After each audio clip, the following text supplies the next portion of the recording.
And of course it just didn't make a sound, so I couldn't place it. What sort of speed do you think it was travelling at? 40 miles an hour? It All right. wasn't fast. Eerily, it looked just like an object spotted over Belgium in 1990, which so spooked authorities that F-16 fighter jets were scrambled to intercept it. That were in 1990, and they've put a picture of that one as well, which looks pretty much dead on what I saw, to be honest. Right.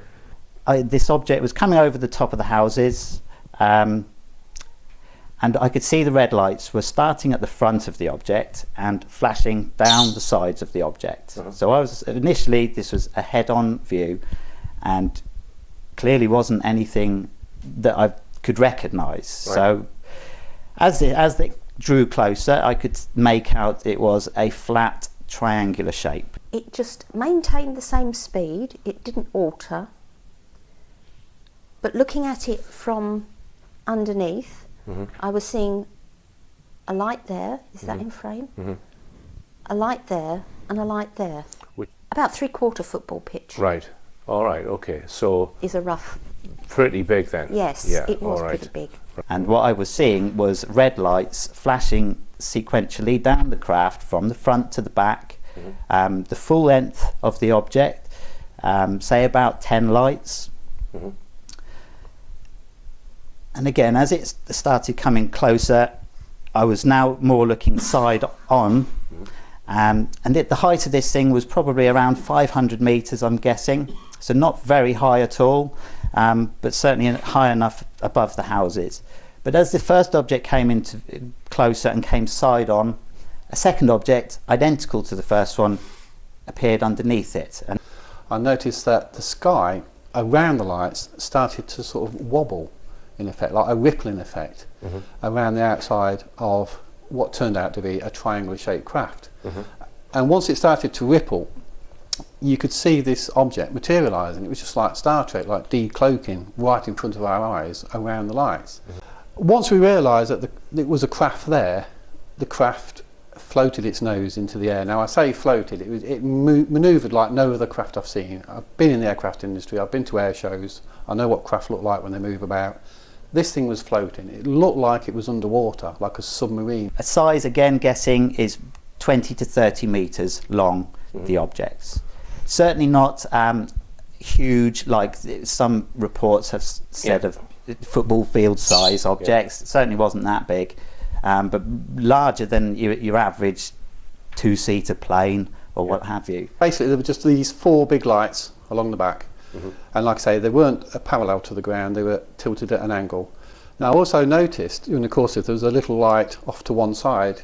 It turns out that would be the one underneath the nose at the front, but at this point we didn't know that. We could just see 4 lights at the back and 1 under the front.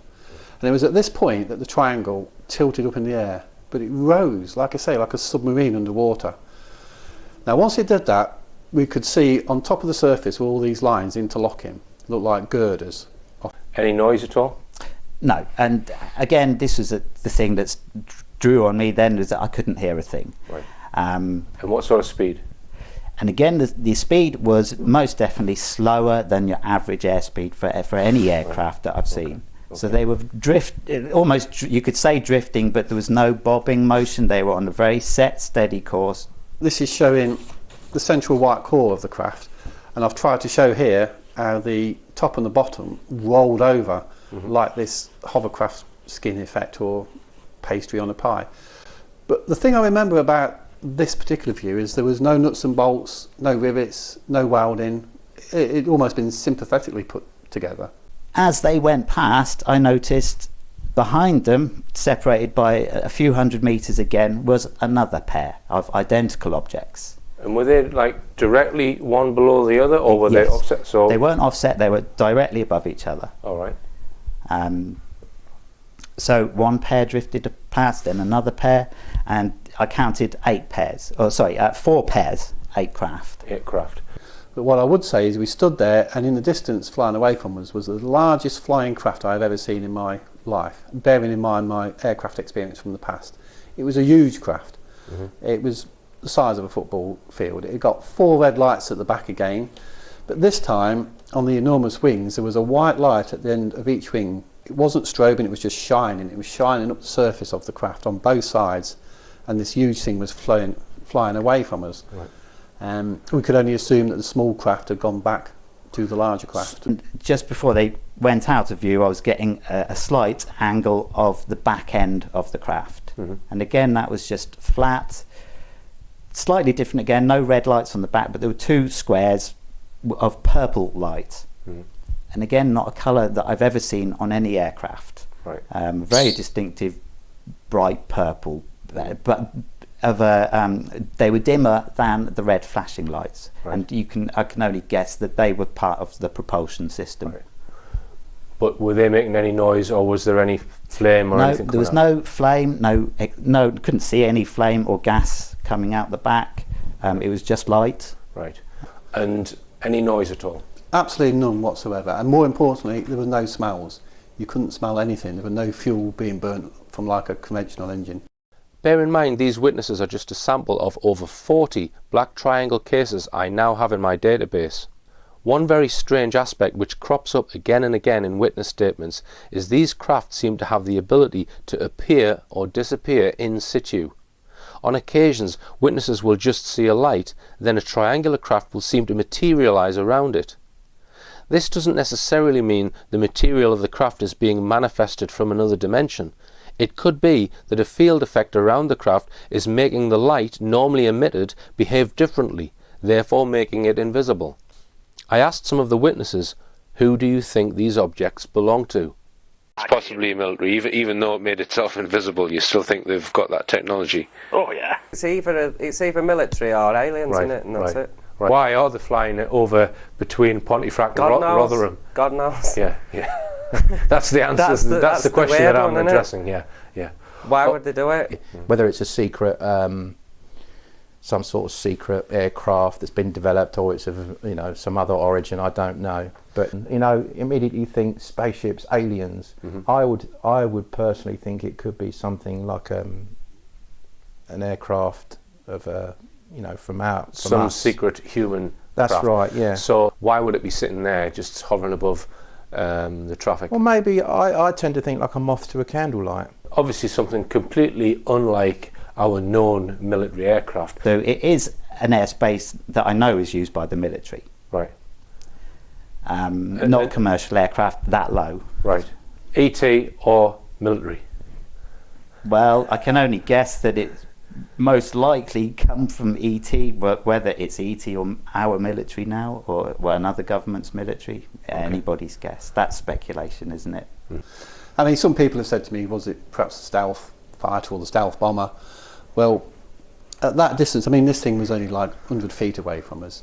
The stealth fighter, the F-117 weighs, I think it's 3,800 pounds, but it's only got two engines which produce 30,000 pounds of thrust. It hasn't got enough, but if it had 38,000 pounds of thrust, it would have to stand on its end with engines on full blast just to hover.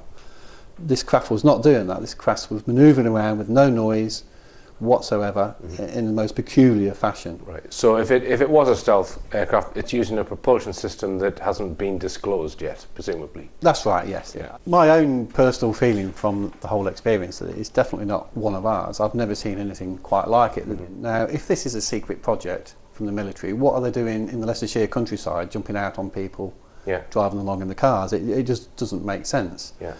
The craft seemed to be in no panic to get away from us. After the event, not prior to it, because it's my first experience of anything paranormal. I have had other experiences. That makes, for me, 100% certain that this is not a man-made object. I decided to compare notes with 3 of the UK's leading UFO researchers. I dare say if you sorted all out the triangular reports, we'd have quite a phenomenal number of sightings of the Black Triangle. And they're in a marked police vehicle, and they see in the area of Northolt, Middlesex, a huge black triangular object, which he describes as the size of 3 football pitches. And I said, well, how do you know it was that big? And he says, because it was over 3 football pitches. Well, he said it was something around that sort of size, almost the size of a football pitch. And basically, it was no noise, huge proportions, low to the ground, as low as 50 feet at one point. And it was just motionless, hanging there, and then seen for a few minutes, and then gone. In most cases, they're either completely silent or sometimes emit a sort of low humming type sound, or sometimes. And the amazing thing is that in the 1990s, they were coming over majestically over the landscape, as if completely impervious of what was happening below them. But they were coming over, moving ever so slow, as you said before, with a light at each corner and the big light in the middle. About 24 police officers across 6 counties had basically tracked 1 or 2 objects. We saw initially what we thought was a very bright spherical light travelling relatively low in the sky. The object was travelling north to south, having come over the sea at Bideford Bay. We stopped and got out of our police car, and as the object approached us from directly in front of us, we realised that this object was connected in some way to 2 duller lights which were travelling behind on each side of the main bright light that was effectively in a triangular formation. It travelled fast and most strangely was completely silent. It was a clear, still night. The object was enormous in dimensions overall and was like nothing we'd ever seen or experienced. Overall dimensions approximately the size of a football pitch. It's amazing how many times people use that. So they saw in the distance 3 sort of orangey red coloured lights in a triangular shape moving in their direction. Now as these lights got closer, they realised it was this black triangular shaped object with these lights attached, appeared to be on the underside at each corner. And they also said at a distance that it was doing this kind of weird wavy type motion. It looked like it was sort of shifting backwards and forwards. Now it's possible that it was some sort of field that was around the object that was causing this distortion, and I've looked into other cases where this same distortion effect has been seen, but there's also many cases where the distortion effect isn't seen, so it's possible some kind of flight mode that they enter where it looks like this. Now this craft continued to get closer to them, and it actually came down in the road and hovered about 10 foot. It was within 40 feet of them, so it was very close. And it hovered about 10 foot off the ground, and they didn't really know what to do. They stood there staring at it. As I mentioned earlier, the question of who do these craft belong to is not necessarily the best question to ask. There is another much more important question I suggest we need to answer first, and if we answer it, we might find out who they do belong to. The question is this: whereabouts do these craft exist when they are not on display in the sky? There is a number of cases where the military has tried to intercept these objects, so clearly they are interested in them. Right. Why would they want to intercept something if they knew what it was? Sometimes they've shown very unusual characteristics, such as cloaking, sort of materialising or dematerialising, sometimes in a clear sky. Main argument really against them being military would be just the advanced characteristics sometimes displayed. Where they go in, what they're doing, where they're stored. Well, I suppose if you thought it was man that would created them, then they would probably be in a hangar somewhere. But I don't believe that, and I do think that they're ET, and I just think that's another aspect of ET. But I'm trying to steer you towards when they're not on display. Where are they? Do you think there are bases? Well, I think there probably are bases around the world. ET bases? Yeah, I think there probably are, because there's still very remote areas. I think the sea there's been so many sightings of underwater objects. I've had some cases where they've seen UFOs come up out of and enter the sea. Right. Which have been interesting, not flying triangle cases. If these triangles have got that kind of technology, then maybe they're flying around and we just don't see them, and then they decloak, for want of a better phrase, and they're there. If we're being visited by extraterrestrials, which I believe that we are, I believe that there's numerous species visiting the Earth, and I believe they've been here a long time and will continue to be here for a long time. I believe that there's some sort of ongoing program that they're working on with the human race, and they're possibly developing us. Now, it stands to reason that they would have to be somewhere. They're unlikely to just be flying around all the time. So therefore, I'd certainly look into there being a number of bases, possibly here on the planet, maybe up on the moon, that they would use to house these craft. Right.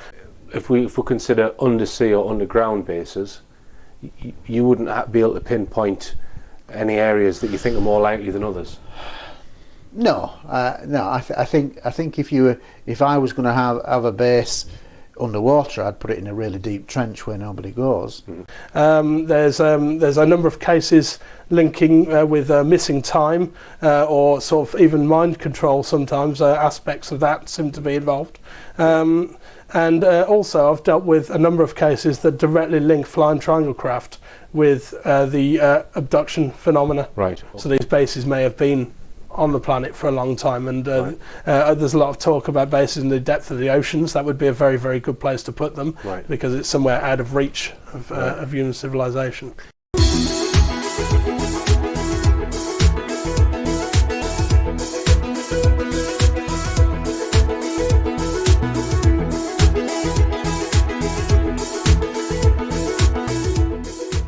I wondered if plotting all the triangle cases on a map of the UK might give a clue to their origin or indeed their storage location.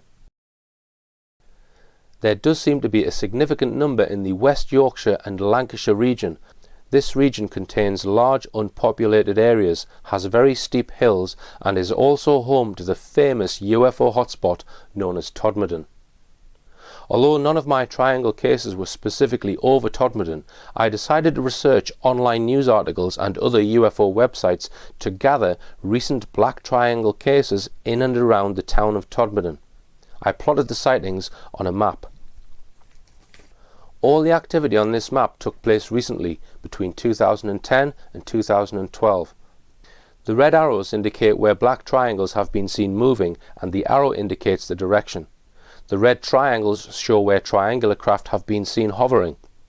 A total of 9 separate black triangles have been spotted around Todmorden over the last 2 years, and that's just cases that have been reported. There could be hundreds more unreported. The letter M on the map indicates where a classic animal mutilation case took place in 2002. If you're not familiar with animal mutilation and the possible links to UFOs, you might want to watch one of my previous films, Silent Killers. The green line on the map shows the Pennine Way, a popular hiking route winding from north to south through the UK's mountainous Pennine region. Our UFO experts mentioned cases where craft have been witnessed emerging from the sea. I think at this point it is important to point out an incident written about in Jenny Randall's 1983 book, The Pennine UFO Mystery. On Thursday the 14th of August 1980, Andrew Nightingales and a friend were fishing in the Ogden Reservoir at Helmshore, a small new estate near Rawtenstall about 4 miles west of Bacup. It was 8:50 p.m. Suddenly, a circular row of red lights, they think about 9 in all, appeared on the surface of the water just out from the bank. Thinking it was something above them casting its reflection, they quickly glanced upwards. Nothing was there. When they looked back at the water, the lights had vanished. However, within moments they reappeared, pulsing this time. It was quite clear now that they were watching a large circular object underneath the surface of the reservoir. Naturally, they began to panic and fled from the water's edge, dropping behind their expensive fishing tackle at the mercy of any passers-by. As one of them put it afterwards, "There is no way I would go back there until it was daylight." The Todmorden area is littered with reservoirs, some of them on the tops of hills. To the north of Todmorden is a vast expanse of land where there are no roads nor easy access to the land for many square miles. It is one of the largest unpopulated areas in the UK, with a barren mountainous terrain. It's also worth pointing out that the Menwith Hill eavesdropping facility is just 25 miles to the northeast of this area. The Lancashire-West Yorkshire border is very central to the UK as a whole. It contains some very remote landscape and is surrounded by extremely steep hills. Could the triangles be returning to this area and be using it as a base to access some of the other areas where triangles are commonly seen, such as Stafford, Lincolnshire, Derbyshire, East Yorkshire and further afield? Another important thing to note here, there is not a single piece of witness testimony of a silent black triangle landing at a UK military base. If they are returning to a base, they are not returning to known military bases. If I was asked to speculate, I would guess there might be a facility under the land or inside a hill somewhere in the Todmorden area, which is possibly accessed via a water feature such as a lake or reservoir. It's even less easy with the information available to speculate who might be in charge of such a facility, other than whoever is flying the craft. And with that little revelation, let's ask if anyone has managed to film one of these triangles. Photographs are available of the Belgian flying triangles, but video footage of UK flying triangles is sketchy. This footage, kindly provided by researcher John Hanson, certainly isn't 100% conclusive of anything, but it is interesting. The footage filmed in Neath in South Wales shows a triangle of 3 lights which remained stationary for at least 20 minutes, hovering over a property at 3:30 in the morning. There are no street lights or any other conventional reason as to why these lights should have been there. The witness who was shooting the film stated that he wishes he had stayed to film the lights for longer, but for some inexplicable reason went to bed after they hadn't moved for 20 minutes. This footage was broadcast on news channel Russia Today, brought to my attention by John Barry. It shows a triangular light formation over the war-torn area of Palestine. If this is a solid object, could it be exhibiting the cloaking abilities mentioned earlier? Is somebody monitoring the hostilities from the comfort of their advanced craft?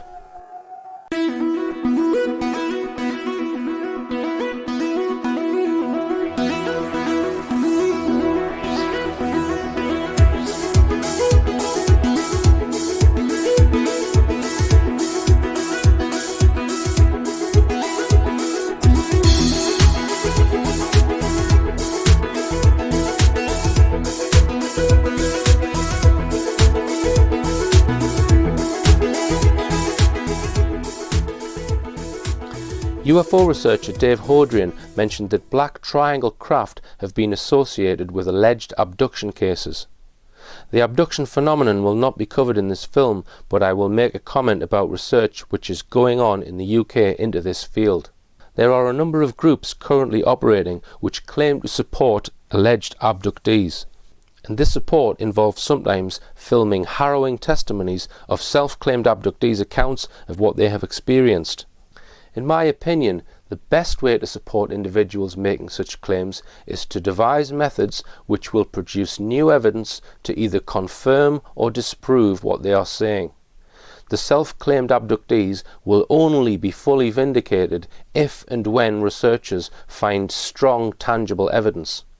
Some organisations claiming to support alleged abductees do not seem interested in finding any tangible evidence, which surely should be the main objective of their organisation. I have had several cases reported to me of abduction, one involving a black triangle UFO. I have interviewed this witness, who interestingly acquired a small triangular scar he cannot account for in the middle of his chest the night he witnessed the black triangle, and he has several hours he cannot account for. I am aware of other witnesses with similar marks on their bodies. The abduction phenomenon is outside the scope of this documentary, but it is something I will be looking into more in the future.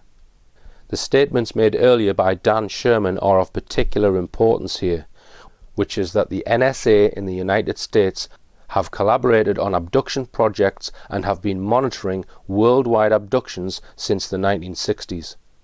Sherman also stated that there may be many projects currently running involving abduction.